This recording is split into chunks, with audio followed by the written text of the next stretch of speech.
Bismillahirrahmanirrahim. Assalamualaikum warahmatullahi wabarakatuh. Innal hamdalillah nahmaduhu wa nasta'inuhu wa nastahdihi wa nastaghfiruh wa na'udzu billahi min shururi anfusina wa sayyiati a'malina. May yahdihillahu fala mudilla lahu wa may yudlilhu fala hadiya lahu.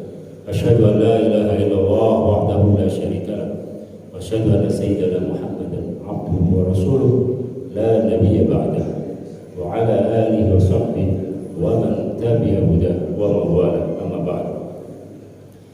Ahbab al-Mustafa sallallahu alaihi wasallam, para pecinta dan perindu Rasulullah sallallahu alaihi wasallam.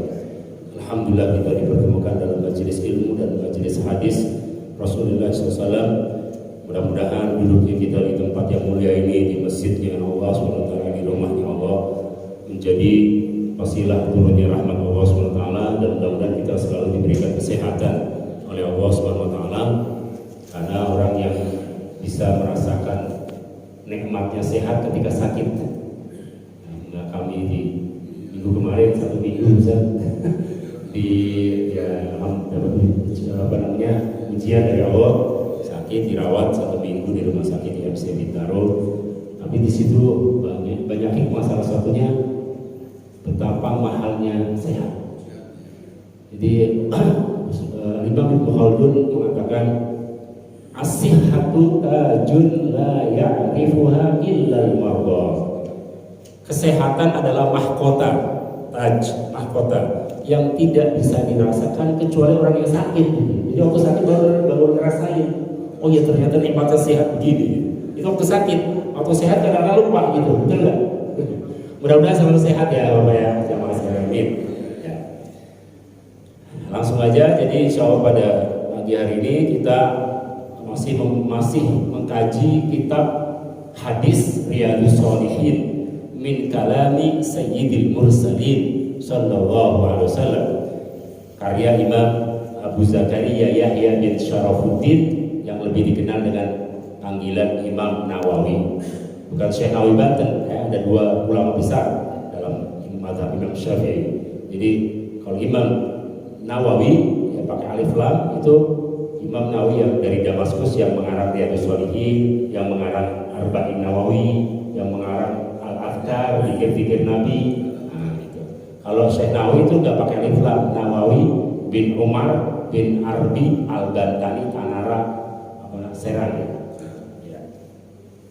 Ulama Nusantara, jadi tapi namanya sama Nawawi, tapi panggilannya sama, tapi nama aslinya beda.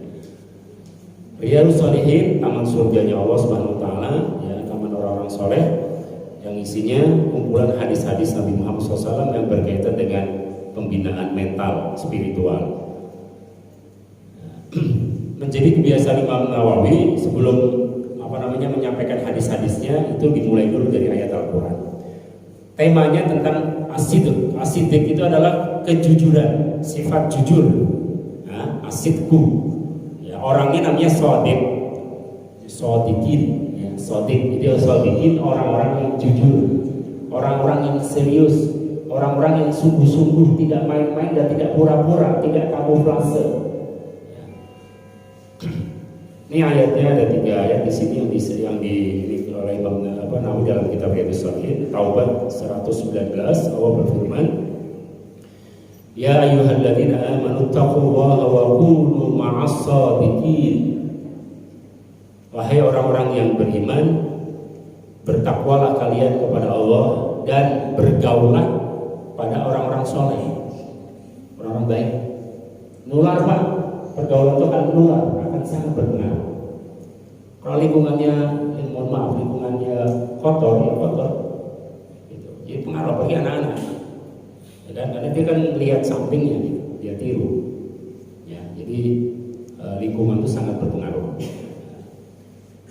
Maka menempellah, mendekatlah kepada orang-orang yang baik.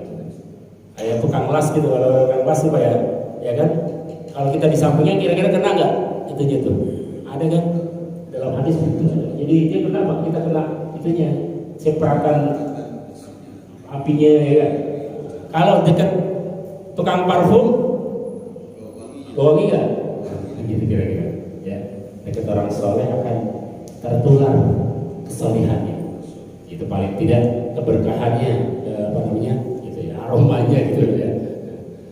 Kemudian di At-Taubah 35 Allah berfirman innal muslimin wal muslimat wal mu'minin wal mu'minat wal qanitin wal qanitat was shadiqin was shadiqat was sabirin was sabirat wal khashiin wal khashiat wal mutasaddiqin wal mutasaddiqat was shaimin was shaimat wal hafidin furujahum wal hafizat wal dzakirin katsiran wal dzakirat a'adallahu lahum maghfiratan wa ajran 'azima. Saya lupa ini translate atau terjemahnya karena agak kemarin lebih sakit itu saya alhamdulillah ini juga dengan izin Allah masih bisa. Biasanya saya 2 minggu bikin dulu karena minggu kemarin ada Bang Iman sama Pak Yaya tuh alhamdulillah menjenguk ya. Kalau di rumah sakit nggak bisa dijenguk juga, jadi saya sengaja nggak ini karena nggak bisa dijenguk juga gitu, nggak boleh gitu. Nah, masih ada ininya SOP-nya begitu, jadi alhamdulillah ya ini masih jadi ya, alhamdulillah atas izin Allah itu saya paksakan gitu karena kalau nggak ada ininya, nggak ada visualnya, nggak kurang ini. Jadi mohon maaf ya, mungkin banyak kekurangannya.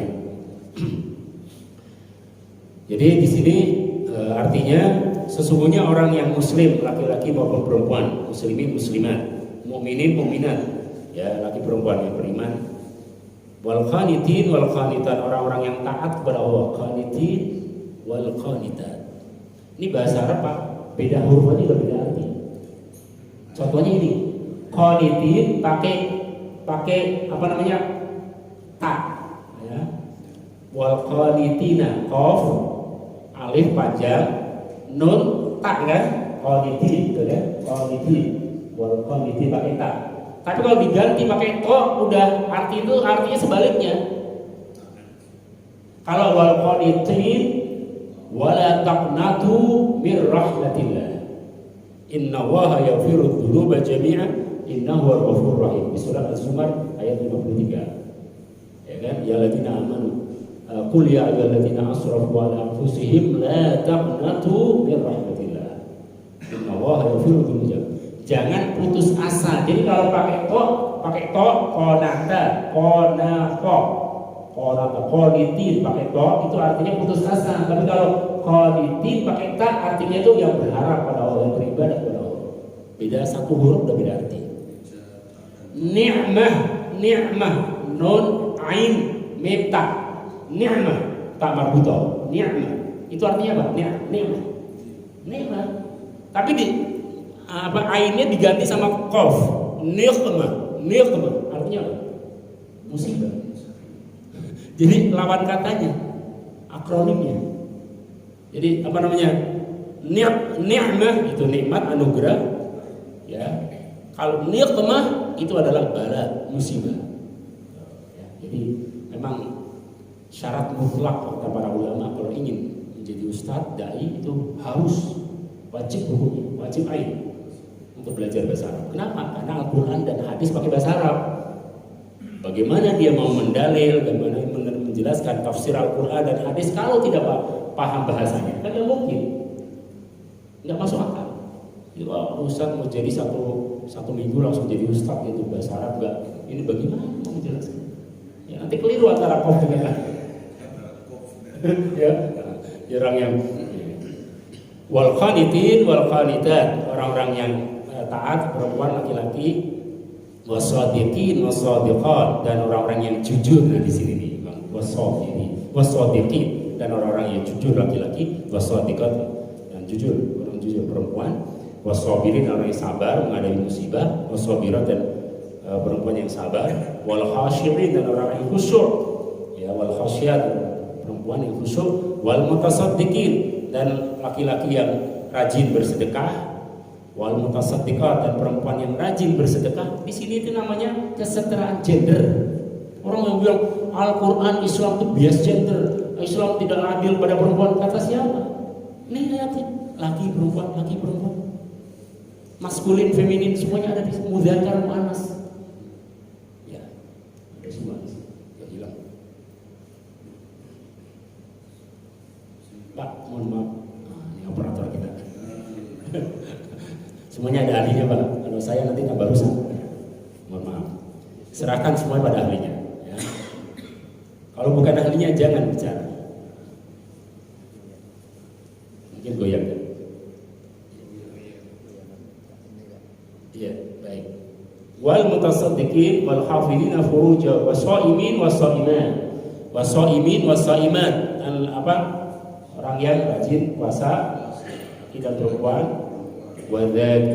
Kemudian wal hafidina furujahum wal hafidat, dan orang laki-laki yang menjaga kehormatan dirinya, ya, kehormatan dirinya, menjaga, mohon maaf, kemaluannya, wal hafidat, dan perempuan juga wadzakirina Allah katsiran wadzakirat, dan orang-orang yang laki-laki yang rajin berzikir kepada Allah, wadzakirat, dan perempuan juga a'adallahu lahum, Allah akan menyiapkan bagi mereka semuanya. Ini orang berapa tuh? Maghfiratan, ampunan, wa ajran 'azima. Mudah-mudahan dosa-dosa kita diampuni Allah Subhanahu wa taala. Amin. Ya rabbal alamin. Ta'atul, kemudian surat Muhammad ayat 21, ta'atul wa qaulun ma'rufun fa idza 'azama al-amru wa law sadaqallaha la kana khairan lahum. Jadi ketaatan, kata-kata yang baik, dan apabila mereka menghendaki sesuatu itu jujur, serius, sungguh-sungguh, tidak main-main kepada Allah Subhanahu wa taala. Oke, ini hadis pertama, An Ibnu Mas'udin radhiyallahu anhu. Ini hadisnya muttafaqun alaih, artinya diriwayatkan oleh Sahih Bukhari dan Muslim. An Ibnu Mas'udin radhiyallahu anhu qala an Nabi sallallahu alaihi wasallam qala inna sidqa yahdi ilal birr wa innal birra yahdi ilal jannah wa innar rajula la yasduqu hatta yuktaba 'inda Allahi siddiqa wa innal kadhiba yahdi ilal fujur wa innal fujura yahdi ilan nar wa innar rajula la yakdzibu hatta yuktaba 'inda Allahi kadzdzaba.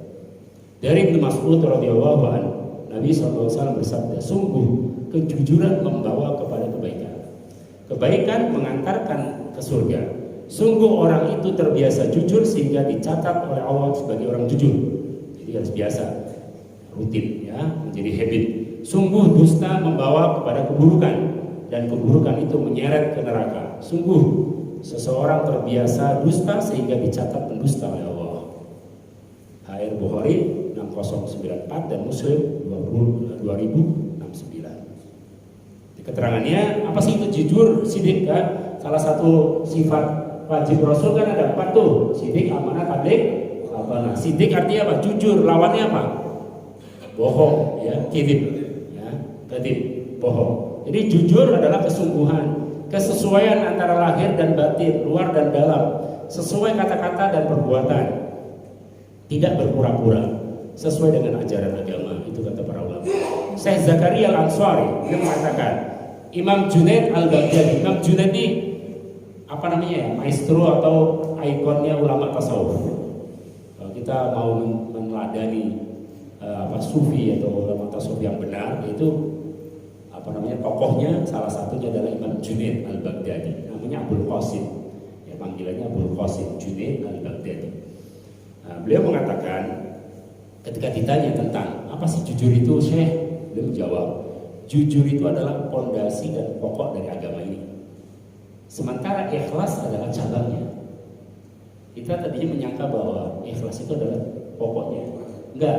Jadi ikhlas di bawahnya. Yang di atasnya adalah kejujuran. Ya, as-sidq, kesungguhan, kejujuran dengan Allah gitu. Nah, nanti di bawah cabangnya adalah ikhlas itu. Karena ikhlas itu waktu beramal, kalau sidq itu kejujuran sebelumnya. Itu dalam kitab Risalah Qusyairiyah. Itu kitab Risalah Qusyairiyah itu kitab apa namanya, Abdul Karim Al-Qusyairi tahun 555 ya, Imam Abdul Karim Al-Qusyairi Al-Hawazari An-Naisaburi, ulama. Jadi mufasir, ahli tafsir, muhaddis, ahli hadis, wasufi, dan ulama tasawuf. Susah. Mohon maaf ya, sekarang jarang sekali. Biasanya kalau hadis itu kadang-kadang tidak mau ikut dengan tasawuf, tidak. Ya, jadi Islam ini sempurna, ya, Jadi apa namanya? Kalau sufi yang sebenarnya adalah yang akidah kuat, Islam tepat, akhlak memikat. Itu sufi. Ya. Islam tepat, akidah kuat, akhlak memikat. Islamnya artinya fikihnya itu ya teratur, terarah, itu fikih Syafi'i kecuali dalam kondisi tertentu.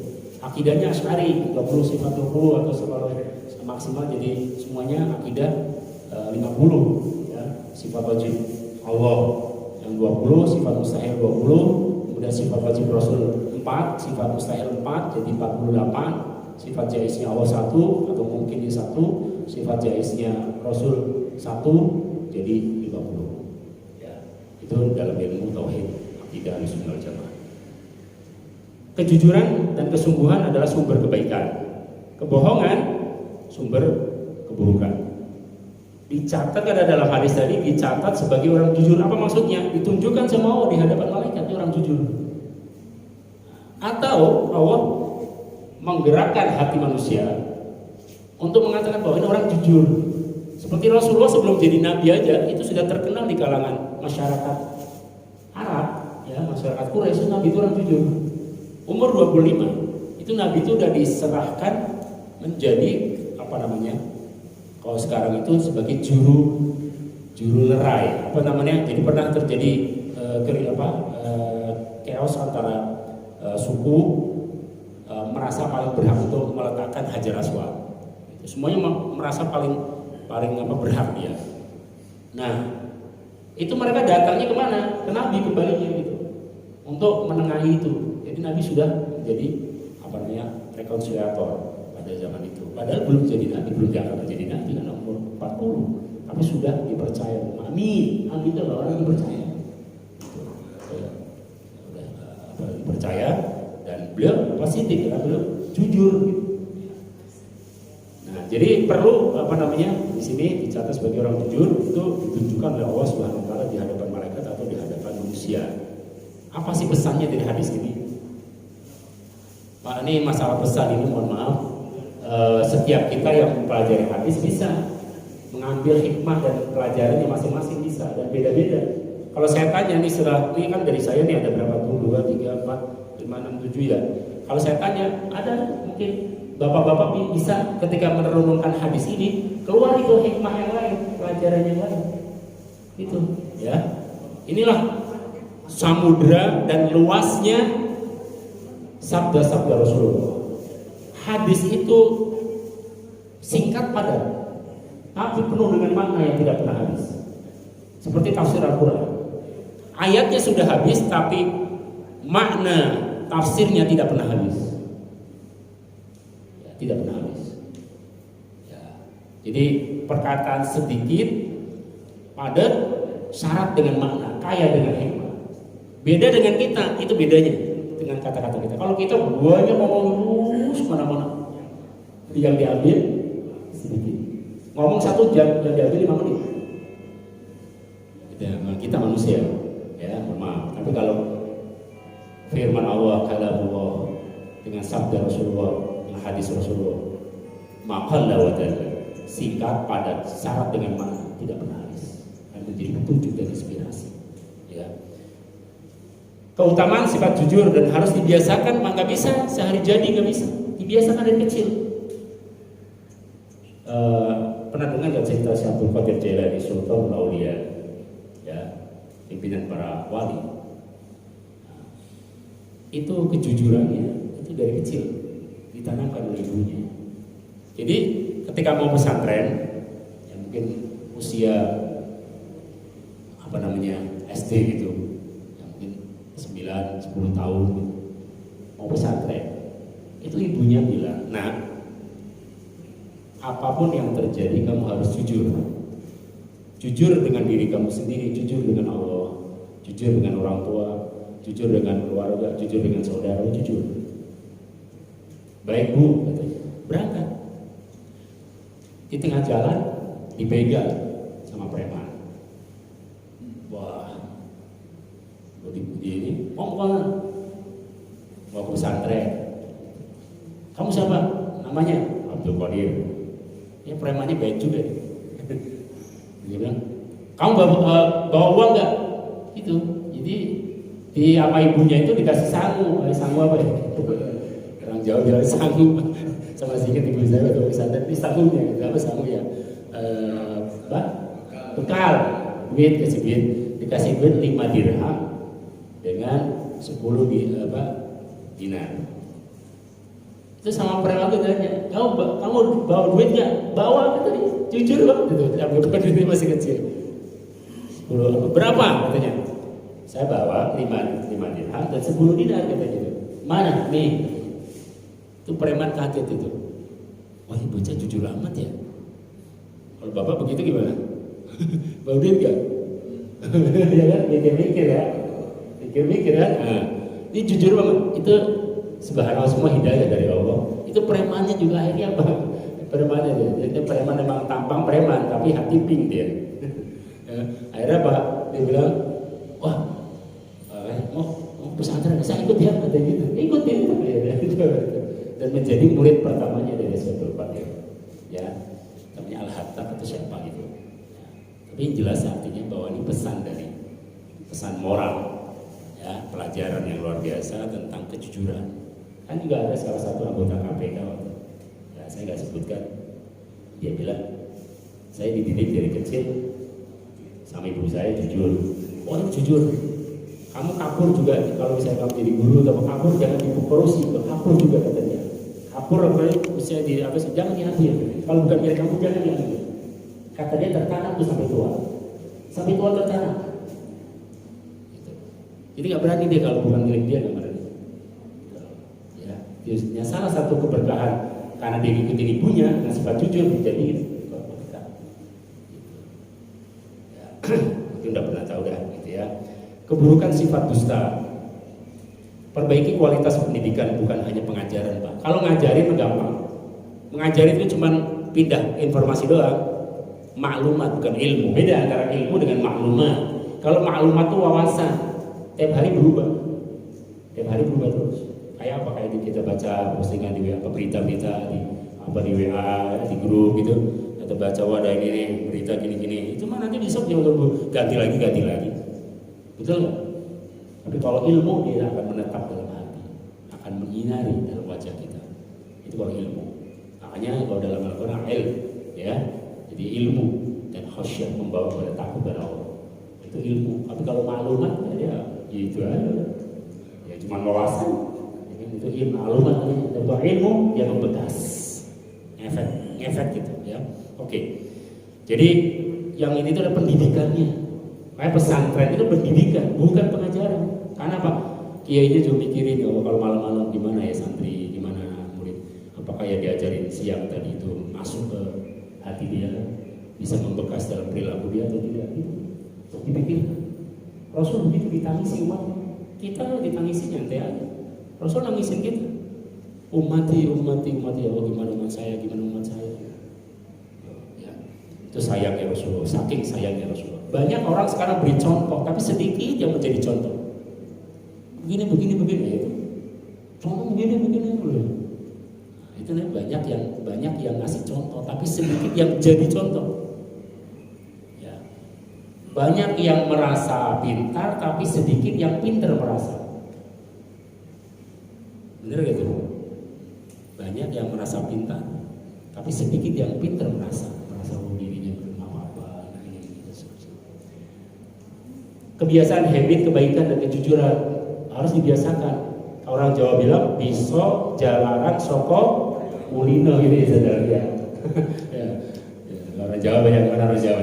Nah, mohon maaf ya. Ini begitu ya. Bisa karena biasa. Oke. Nah, ada sekitar 4 hadis yang nanti habis itu kita tanya jawab. Kalau bisa jawab saya jawab. Kalau nggak bisa jadi PR Pak. Saya bukan Superman. Semua dijawab gitu. Menurut saya. Ya, kita menurut Allah begini, menurut Rasul begini ya. Kalau menurut Imam itu begini gitu kan. Ya, menjadi lidahnya Al-Quran, hadis dan para ulama saja saya. Mohon maaf kalau ilmu nggak ada apa-apanya.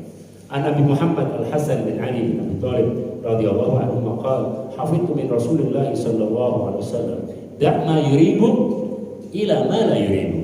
Artinya dari Hasan bin Ali radhiyallahu anhu, Ini cucunya Rasulullah, Sayyidina Hasan. Ya, saudaranya Husain itu ada yang bilang kembar, ada yang bilang kakak adik. Dia ada perbedaan pendapat di kalangan ulama sirah ya, dan sejarah apakah kembar atau adik kakak. Dari Sayyidina Hasan bin Ali radhiyallahu anhuma, aku pernah mendengar nasihat Rasulullah sallallahu alaihi wasallam. Tinggalkan yang kamu ragu, lakukan yang kamu yakin.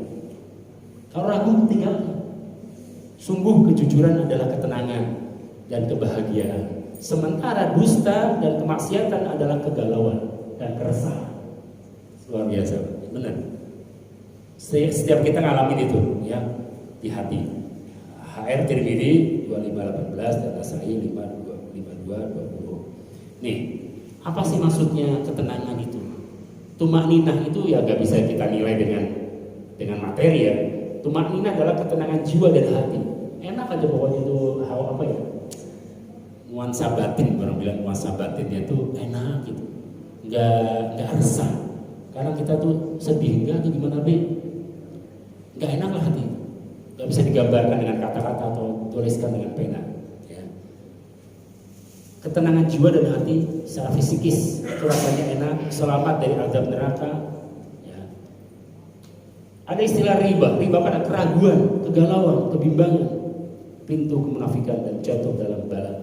Keraguan di dalam hati salah satu indikasi keburukan, dan ketenangan jiwa salah satu indikasi kebaikan. Jadi salah satu ukurannya adalah hati kita, Pak. Tanyakan kepada hati nurani masing-masing. Biar Allah SWT itu memberikan dalam fitrah, dalam hati. Kalau dosa itu nggak enak dalam hati, nggak enak, kayak gemetar. Yang benar begitu. Iya, mau mabuk nih. Mohon maaf ya. Ya saya mendengar dari orang yang pernah melakukan pembunuhan. Itu dia tuh gemetar, Pak, mau bacok nih. Itu manusia. Gemetar dia. Tapi karena setannya sudah setannya itu lebih kuat gitu. Jadi dia kayak, bahkan orang yang udah, mohon maaf, kalau pembunuh bayaran itu didoping dulu, dia suruh dimabuk dulu. Gak bisa kalau dia kenapa? Itu justru itu menjadi bukti bahwa sebenarnya fitrah manusia itu bersih. Dan fitrah manusia itu apa istilahnya? Lihat darah itu ya, gimana ya? Benar ya? Saya sendiri nggak tahu ya kalau bapak ya. Kalau lihat darah itu, sempat pernah lihat di tol Cipali itu, tapi ada dari arah seberang itu kita lagi bawa ketabrak trotoarnya itu pakai kaos oblong putih lagi. Masih ingat saya terus karena merinding gitu ya. Lihat darah bercucuran dari kepalanya ke sini. Langsung kita lihat terus. Jadi kita lihat darah aja begitu gitu. Orang mau bunuh itu. Begitu. Apa gemetaran tangannya? Surakoh mau bunuh Nabi itu sampai jatuh gitu. Itu yang mujizat Rasulullah juga, sama Rasul dikedipin aja. Allah gitu kata Rasulullah. Ya, sama Allah gitu. Ya asimuni, menjaga saya. Masuk jatuh.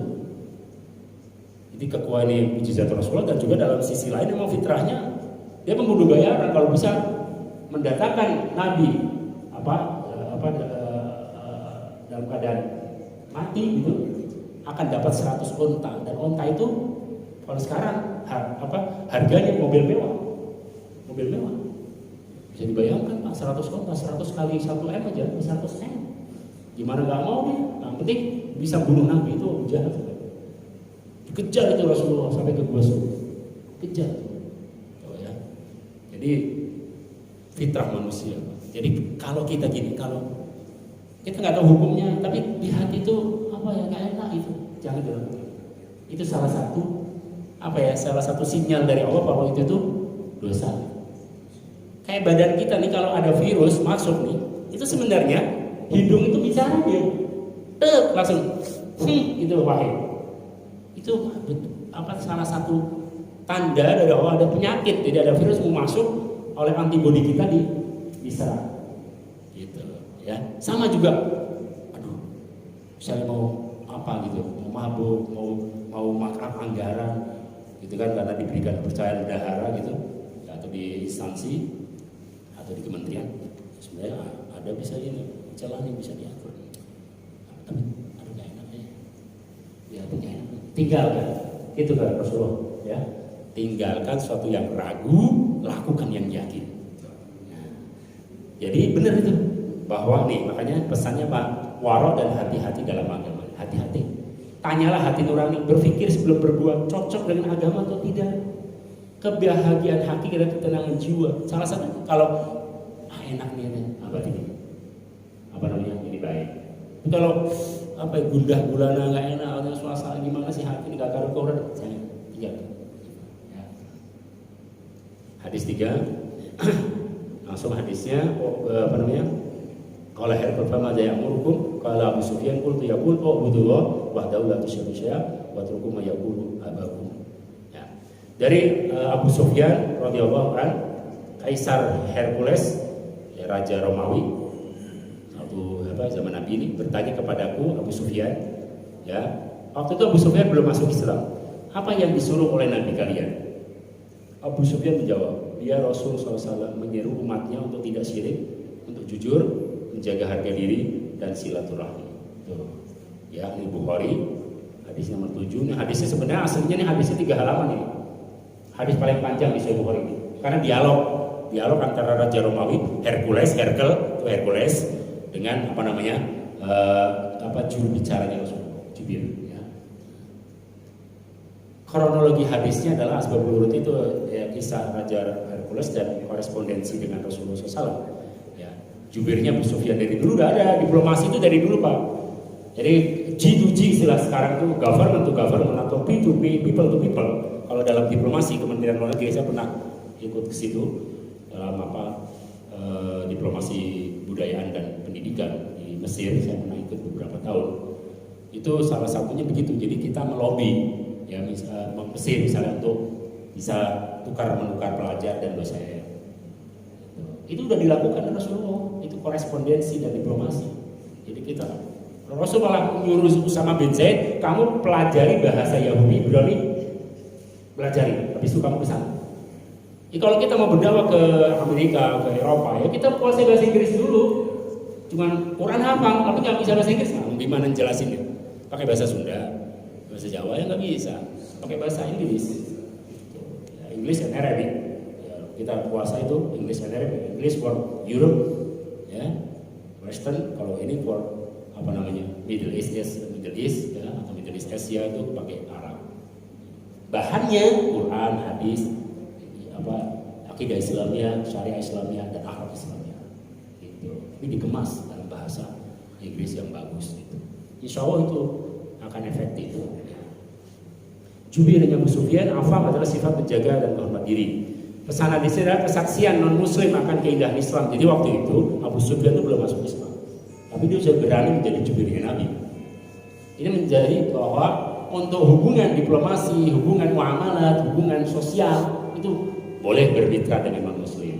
Tapi kalau sudah ibadah mahdhah seperti sholat, jangan dihitungkan, jangan dibaca. Itu bukan toleransi, tapi intoleransi.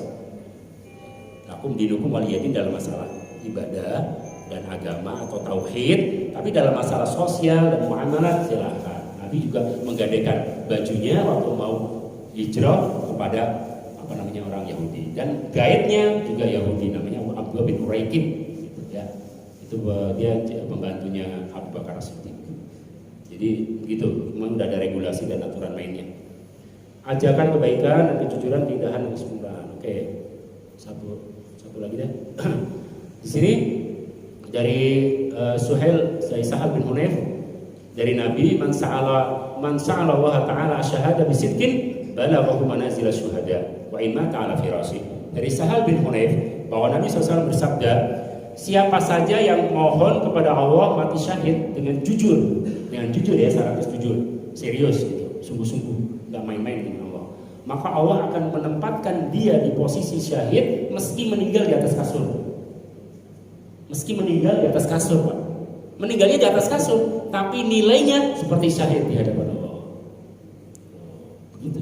Itu rahmatnya Allah. Jadi kita nggak mesti perang, nggak mesti mengangkat senjata, tapi pahalanya seperti mereka. Sama seperti amalan dalam negeri, tapi pahala tanah suci. Kita nggak haji, tidak ngeluarin 50 juta. Kalau haji furoda itu sampai 300 juta. Kalau ONH plus 150 juta. Kalau furoda itu cuma 10 ribu. Itu visa khusus dari kerajaan. Visa khusus. Ya, entry visa, haji visa. Ya, especially ya, haji visa. Itu haji visa haji khusus. Furoda itu bayarnya sekitar 300 juta.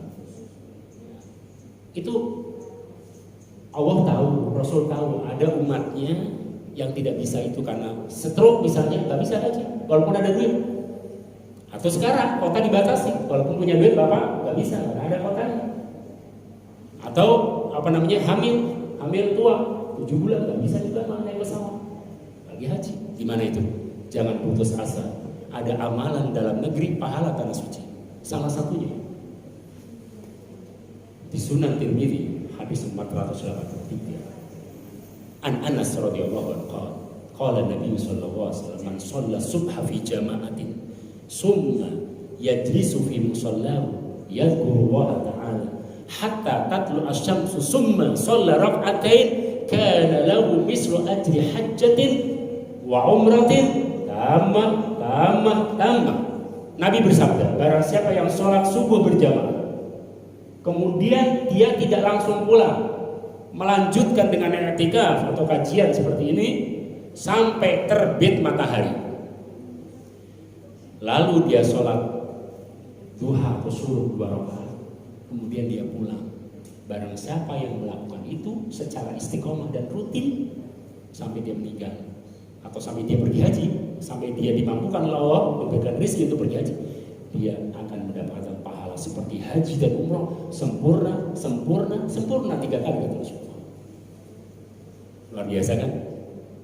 Betapa hebatnya Rasulullah, betapa rahmatnya Allah, betapa sayangnya Rasulullah. Kan Allah tahu Pak, ada di antara hambanya yang tidak bisa karena sakit, tidak bisa haji karena sakit, ada karena usia. Sekarang Bapak punya duit, tapi usia udah 80, nggak bisa tuh aturan sekarang, karena di bawah 60, betul nggak? Jangan khawatir dan jangan bimbang, dan jangan ragu, dan jangan pesimis, jangan putus asa. Ambillah ini, ada sekitar, saya kumpulkan tuh ada sekitar 15 amalan, tapi belum selesai. Nanti insya Allah saya ini kan ya, saya kumpulkan karena itu menyebar di hadis-hadis. Tidak ada satu kitab khusus gitu. Saya sedang menyusun itu, mudah-mudahan itu nanti jadi risalah atau jadi kitab kecil lah. Ya, jadi amalan dalam negeri pahala tanah suci itu sangat luar biasa. Saya bilang Masya Allah, kirain saya nggak ada lagi gitu. Jadi kita kasihan loh kalau gitu. Tapi Islam kan milik semua umat, milik semua kondisi bisa dilakukan. Ini agama kita yang indah ini, semua kalangan bisa menikmati indahnya agama. Yang sakit, yang sehat, yang apapun kondisinya bisa dilakukan gitu. Karena kalau haji atau pahalanya hanya orang yang punya, nah ya berarti kalau gitu yang berduit aja dong. Nanti apa yang punya duit itu bagaimana? Nah, Allah kasih nih, ya gitu ya. Oke, ini jadi kejujuran hati pintu berhasilnya tujuan hidup. Kalau kita jujur, ya. Kalau bohong, udahlah. Mana akan bohong terus? Kalau udah bohong terbiasa bohong, terus kamu bohong terus. Niat lebih baik daripada amal baik. Kalau amal baik itu kadang kita nggak bisa semuanya. Saya pengen ini, udah niatin.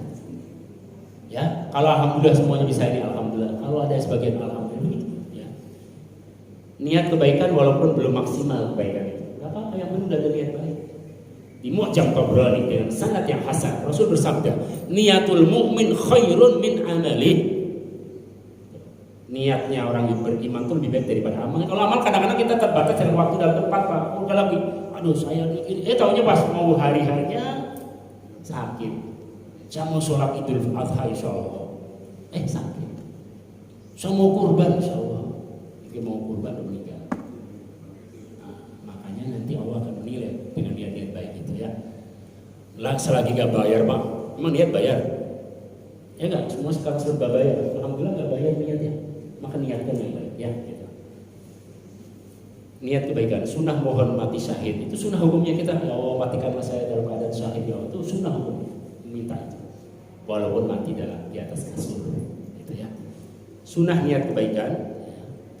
Terakhir nih, langsung aja ininya dari Hakim bin Hizam bahwa penjual dan pembeli diberi hak pilihan jadi atau enggak, cancel atau deal, oke atau cancel sampai berpisah dia.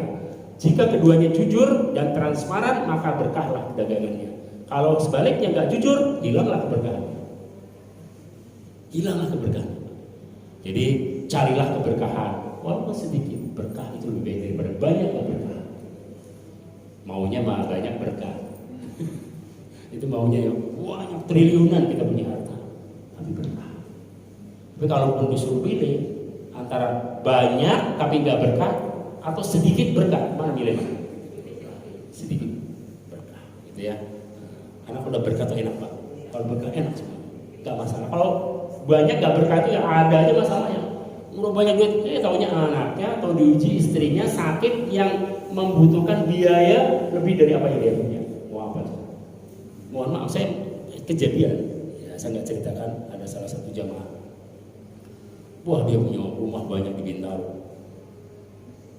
istrinya sakit kanker. Ustaz, Masya Allah, saya habis-habisan Ustaz.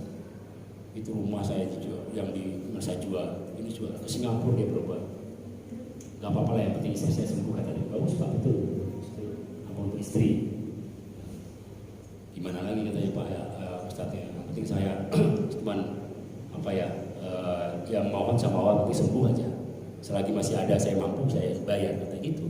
Kalau ke Singapura kemana-mana ya belum sembuh juga. Dijual semua. Tinggal satu rumah yang itu. Tinggal satu, tinggal satu. Ya memang satu dijual, semua tinggal 5. Sampai istrinya meninggal. Saya waktu itu diundang untuk tahlil dan takziah.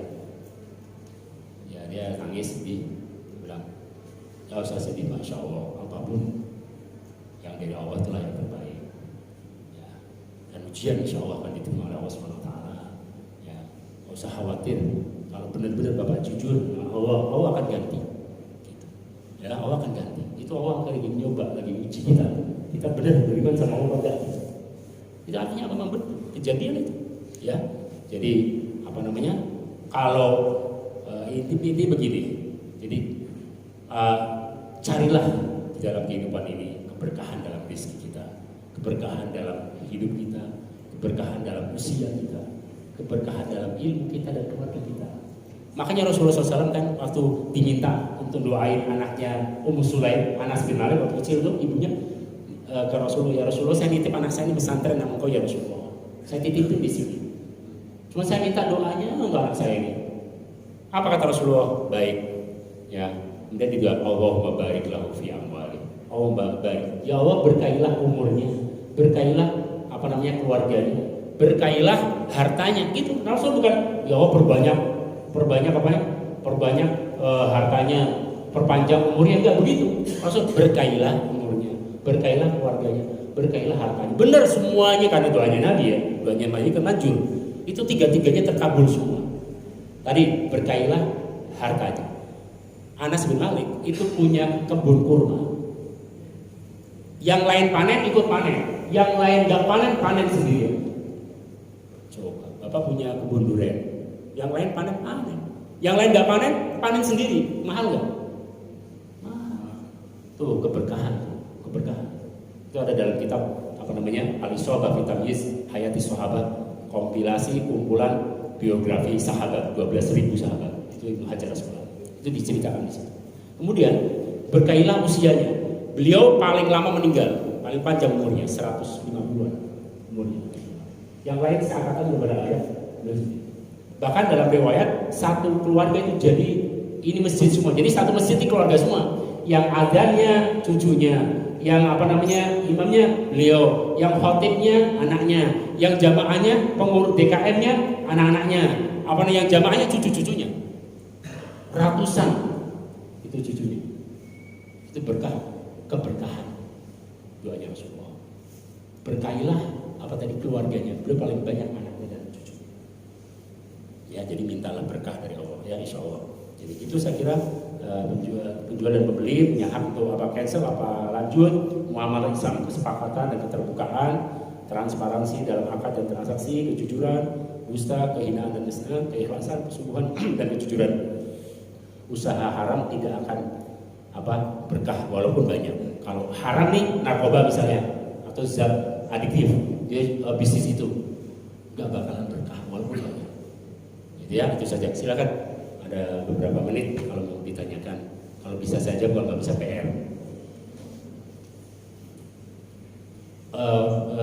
Mohon menyampaikan informasi bahwa kami Yayasan Darul Hadis Asy-Syarif sedang ingin mengembangkan pesantren tahfidz hadis, tahfidz Quran dan hadis. Jadi bukan hanya Quran tapi hadis. Nanti ada Sahih Bukhari, ada kurikulumnya. Ya, karena di sini udah nggak muat lagi misalnya. Jadi cuma 150 meter, jadi cuma 20 kapasitasnya. Nah, ini saya di sini pembibitan karena itu pesantren mahasiswa, jadi nanti di situ untuk pembibitan kader ustadznya nanti saya kirim ke pesantrennya. Rencana di Jonggol, ya daerah Cemenyan namanya, ada 3 hektar di sana. Dan dia bisa luntur, artinya membayarnya bisa nyicil beberapa tahun. Jadi saya ingin nabung dari sekarang, mudah-mudahan berhasil ya Rob. Doanya, mohon doanya ya. Kalau bareng-bareng saya juga semuanya kita insya Allah akan kesampaian ya. Jadi kalau yang ingin berpartisipasi silahkan. Itu per meternya saya ini kan 500.000. Cuma saya lagi ngurus untuk nomor rekening yayasan karena sementara pakai nomor saya pribadi, tapi bukan saya sudah pisahkan BSI itu khusus untuk itu, tapi saya sedang ngurus ini NPWP-nya untuk yayasan. Karena baru keluar itunya SK Kemenkumhamnya, jadi sementara pakai akun itu nanti sambil jalan lagi diurus di kantor pajak untuk NPWP yayasannya. Mohon doa restunya.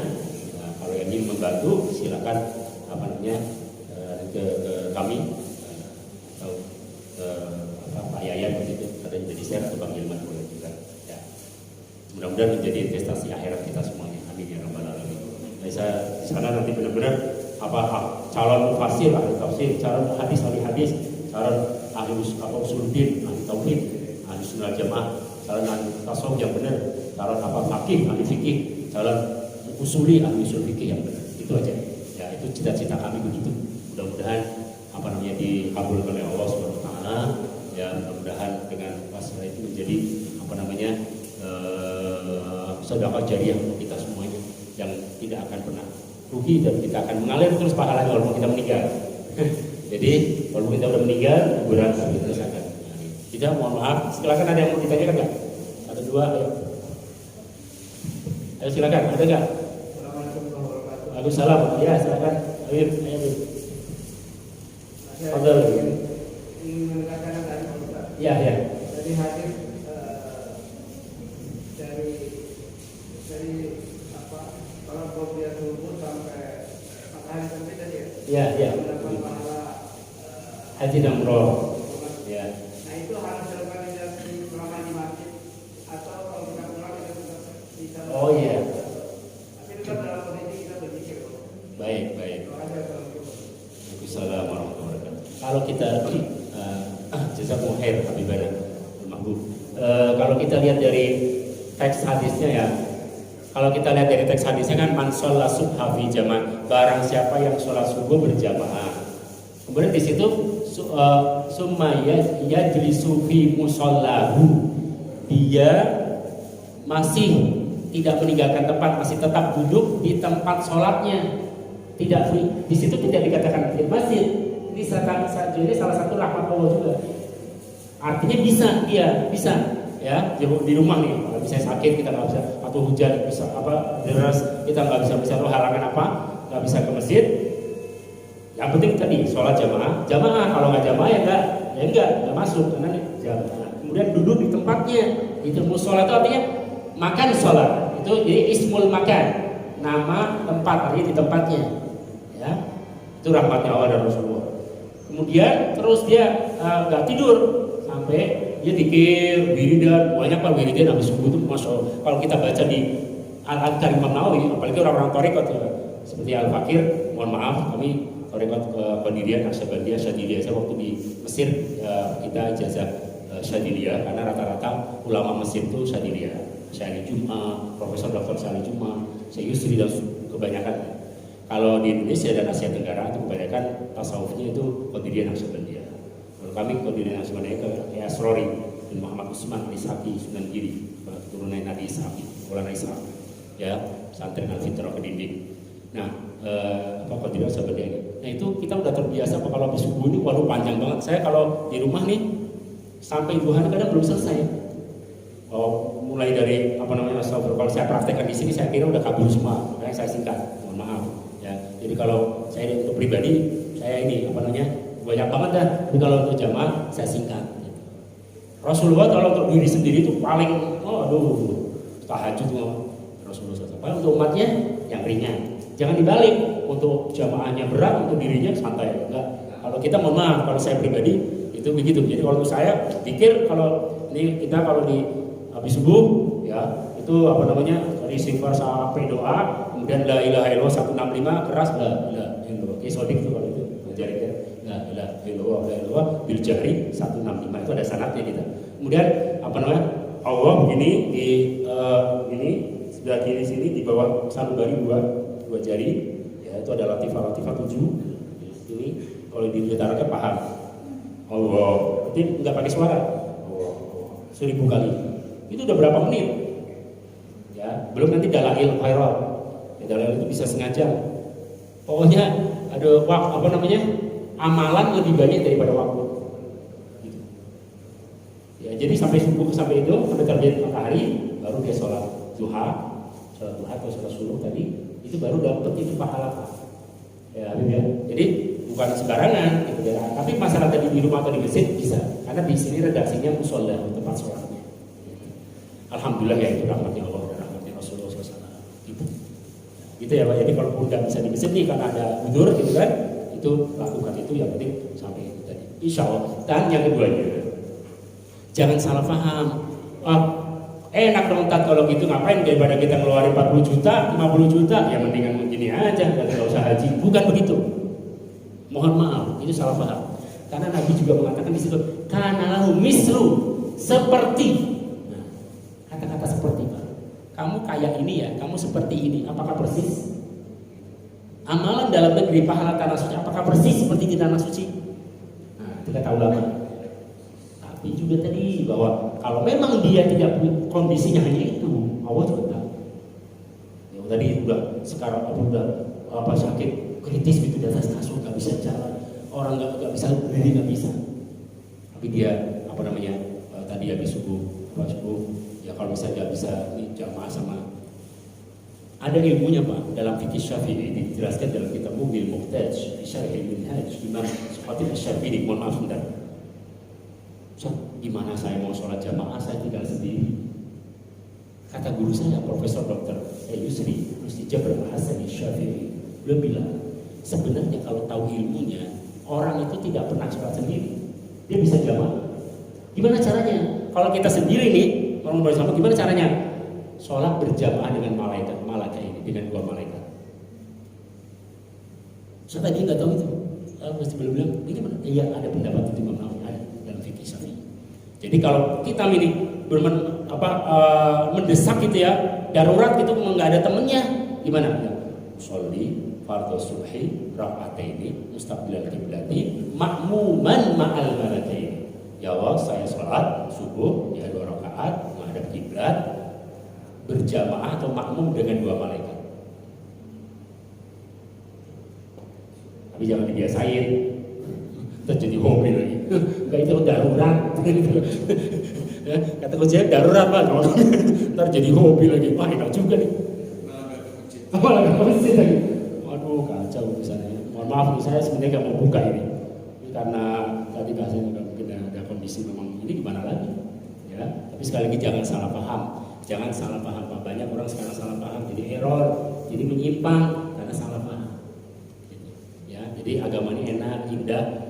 Mudah tapi jangan dimudah-mudahi, jangan diremehi. Ya, agama simpel tapi jangan diremehi. Itu ya. Jadi insya Allah mudah-mudahan. Ada lagi nggak ya silakan. Ayo ya silakan. Singkat aja.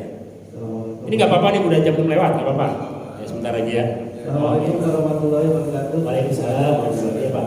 Pak mau tanya. Ya. Katanya Pak ya. Ya. Pertama yaitu adakah doa tentang mati syahid contohnya di atas kasur gitu ya. Iya iya. Nah, dalam sejarah mungkin bisa Khalid bin Walid itu. Betul ya.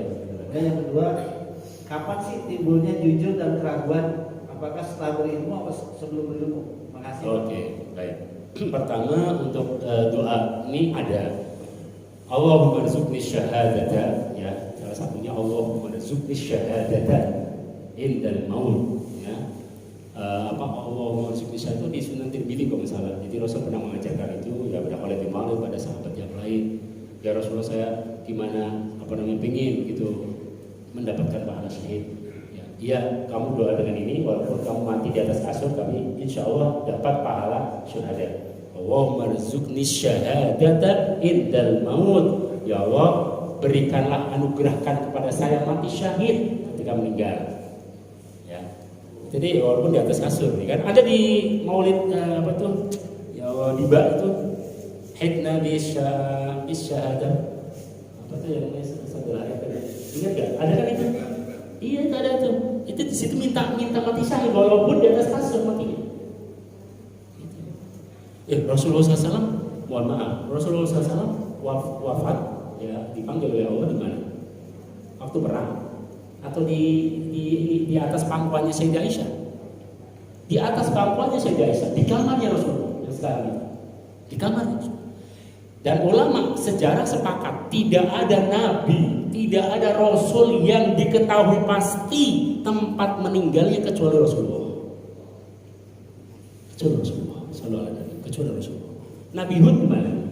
Maka perbedaan pendapat. Nabi Adam, Nabi Nuh di mana? Nabi Soleh di mana? Betul kata ulama, sudah diteliti itu Pak. Tidak ada nabi dan rasul yang tempat meninggalnya, makamnya diketahui secara pasti kecuali Rasulullah. Dan itu mukjizat Rasulullah. Kan dalam satu hadisnya wa amutu fi hujrati, bahwa saya akan meninggal di tempat tidurku, di kamarku, benar. Di pangkuannya Sayyidah Aisyah radhiyallahu anha. Maka itu salah satu. Makanya nggak bisa kalau pernah itu Raja Saudi mau digeser, mau dipindahin. Syekh Sa'rawi, ya kan, dari Mesir, kemudian dari Indonesia Mbah Hashim sama Kiai Wahab Hasbullah dengan Kiai Ilyas mau dari Kalongan